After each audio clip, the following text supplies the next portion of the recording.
기원전 771년 주평왕 희구가 도읍을 나급으로 천도하면서 중국은 춘추전국의 시대가 시작되고 제후들 사이 전쟁을 벌이느라 누구도 주나라의 예법을 지키지 않으니 사람들은 자신들만의 새로운 주장을 내놓으며 학파를 구성하니 이 시대를 백가쟁명의 시대라고도 부릅니다. 이 학파들은 최고로 1000개까지 기록되었지만 현재에는 유가, 법가, 도가, 묵가, 음양가, 명가, 잡가, 농가, 소설가, 종윤가, 병가, 의가와 같은 12개의 학파만 인정되니 이번 화부터 그들의 역할과 주장에 대하여 알아보도록 하겠습니다. 제일 처음 알아볼 학파는 소설가이며 대표 인물은 현재의 하남낙양 출신인 우초라는 사람입니다. 소설가는 춘추전국 시대 때부터 민간을 돌아다니며 이야기를 하는 사람으로 구성되었는데 현실보다 과장된 부분이 많아 비판받는 일도 생기며 서한의 우초가 주나라에 관한 이야기 943편을 바탕으로 주설이라는 책을 써내 이름을 알리나 현재는 모두 소실되어 버렸으며 소설가는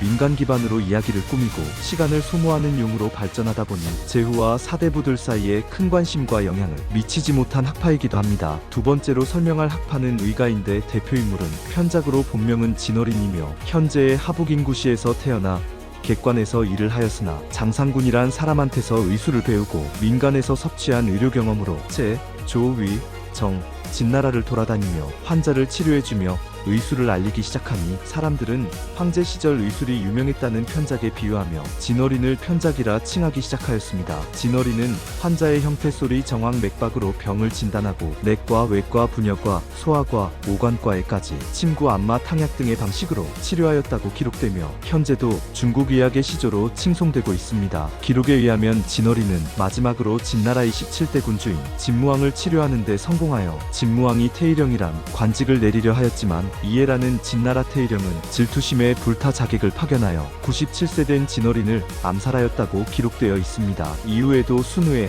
화타, 장준경, 가롱, 손사묘, 이시진 등이 의가의 명맥을 이어오게 되며 이 중에서 편작 화타, 장준경, 이시진은 중국 고대 4대 명의로 추대되고 있습니다. 세 번째로 알아볼 학파는 농가이며 대표 인물은 허행이란 사람으로 초나라 출신이며 신농시의 역사를 기반으로 하여 생활을 간소화하고 제자들과 유랑 생활을 하던 중 등국이란 나라에서 작은 땅을 가지게 되어 직접 경작을 시작합니다. 이들은 상업을 경시하고 농업을 중시하여 군주들에게 농민들과 함께 밭에서 농사를 지어 재해에 대비할 것을 요구하며 창고에 식량과 재물을 비축하는 것은 농민들을 착취하기 위한 것이라고 주장하니 일부 군주와 사대부들의 비판을 받기 시작합니다. 허행은 곡물은 국가와 백성들의 근본이니 금은 보석들은 배고플 땐 먹을 수 없고 추울 땐 입을 수 없으니 무조건 농업만 중요시할 것을 주장하며 상업이 없어도 물물교환으로 충분하다고 주장하니 당시 계급관계를 중시하던 유가, 법가와 크게 충돌하며 이런 과정에서도 허행의 농가는 군주와 사대부들 사이에서 큰 관심을 보이는데 성공하지만 통치 사상이 아닌 도구로만 사용되게 됩니다. 네 번째로 알아볼 학파는 잡가이며 대표 인물은 여불이라는 사람입니다. 잡가는 하나의 독특한 학파라기보다 여러 개의 학파의 사상을 모두 종합하여 설명하는 학파인데 가들 중 제일 먼저 사교가 사자, 여불이가 여시춘추, 유한이 회남자라는 저서들을 남기지만 모두 자신들의 주장이 아닌 다른 학파들의 사상을 인용하거나 저술하는 형태이기 때문에 별다른 영향을 주지 못하고 나중에도 역사와 나라를 다스리는 방법을 연구하는 데만 사용되어 당시에도 큰 관심을 받지 못하게 됩니다. 참고로 사교는 여불이보다 먼저 사자를 저술하였지만 여불이의 영향력이 사교보다 크기 때문에 여불이가 잡가의 대표인물로 추대되고 있습니다. 다섯 번째 알아볼 학파는 명가인데 대표인물로 전국시대 송나라의 해사와 조나라의 공솔룡이란 사람으로 두 명은 똑같이 명가를 대표하나 서로 주장하는 내용은 완전히 다른 인물들입니다. 일단 명가는 출신과 재물을 내세우며 사치를 자랑하는 학파가 아닌 변론가들인데 전국 시기부터 워낙 자신들의 학파를 주장하는 사람들이 많아지면서 명가도 주목을 받기 시작합니다. 명가는 법률과 관례를 근거로 논쟁을 벌이는 사람들로 해사는 물질과 시간에 큰 의미를 주지 않고 모든 물건의 형태가 다를 수 있지만 물질은 같다고 주장하는데 예를 들면